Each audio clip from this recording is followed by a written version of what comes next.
Yes, I know it's been a while. I am sorry. I promise I've been paying attention. I've been keeping up with every single game. I just have been taking a break from the recaps because it's every day. It's constant.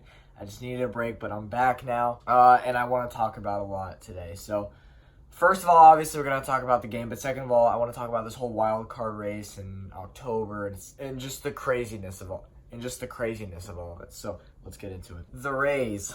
The Rays complete the 4-game sweep of the Toronto Blue Jays for the first time in franchise history. We go 9-1 on our homestand, which is huge because we have been average at best at home all season. Feels like we can't win a game at home. But this homestand, no, the tables turn. 9-1 in the homestand. 2 sweeps. Oh my god, it's crazy. The Rays are 27 games over 500, which hasn't happened since 2010. Today was a huge game because Tyler Glasnow, for the first time since May, pitched for the Tampa Bay Rays. Obviously, they want to be careful with his arm because that's what was injured and that's what has been holding him back.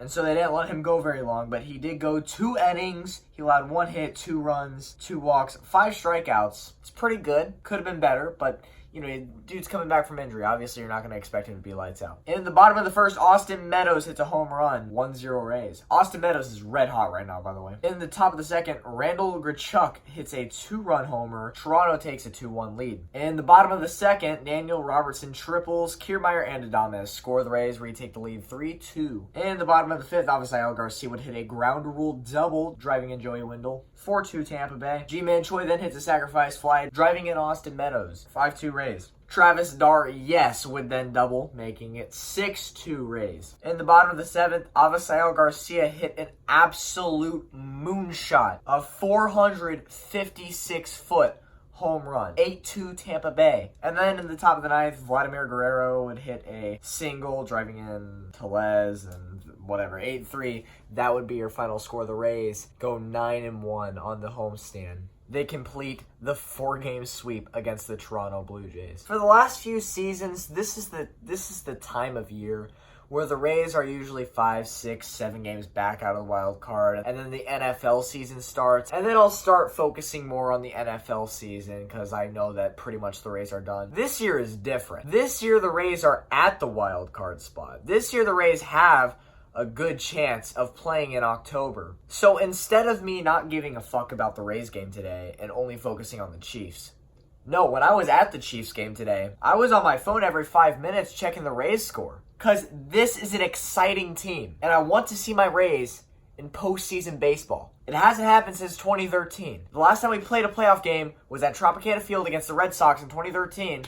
I was at that game. That felt like it happened literally a lifetime ago. I was 11 years old. And so, I get these thoughts in my head of being at Tropicana Field for a wild card game. Packed crowd, full house, and the Trop is fun when it's full of Rays fans. It happens. Not very often because during the season, you can't really make the time to go. It's a far drive. Not enough people know this. It's a far drive. You're not going to get back often until after midnight when you have work the next day, you have school the next day. And so that's why the attendance sucks, right? Because the stadium's not in Tampa.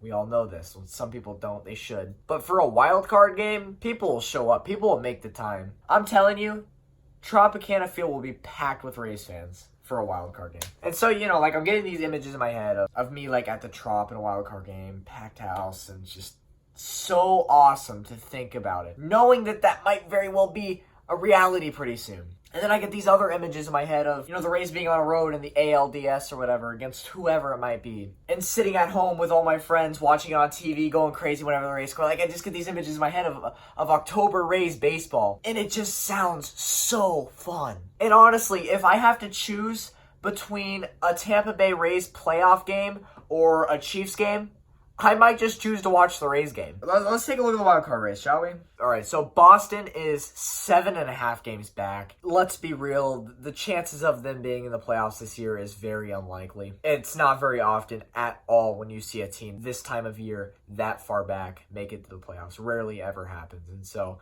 that's why I think we can pretty much count the Red Sox out of the playoff picture.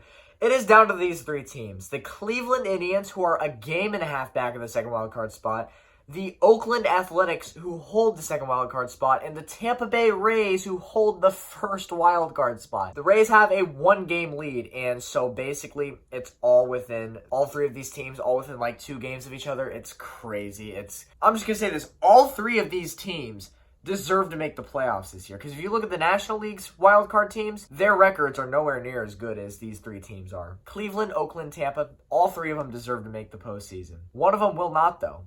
And I am really hoping it's not the Rays. One thing that you notice over years of watching sports, right? It's not about how hot you are mid-season, start of the season. It's how good you are entering the postseason. You could have the best record in the MLB. You could finish the year with 115 wins. But if you're like 0-10 in your last 10 to finish the regular season, you might just get swept in the playoffs. You could be a wild card team. You could barely sneak in with 90 wins. But if you're like 10-0 in your last 10, you're going to be dangerous in the playoffs. And that's what I've realized. The hottest teams going into the playoffs tend to be the most dangerous teams. The Rays, obviously, are really hot right now. And it's really fun to watch. 10-1 our last 11. The Indians, I mean, they're doing pretty good too. The Oakland Athletics, they're not letting up either. All 3 teams want to be in the postseason. It's just going to be a matter of who wants it more. Oakland's 7-3 in their last 10. Cleveland's 4-6 in the last 10. But they did just win today. So, all right. And honestly,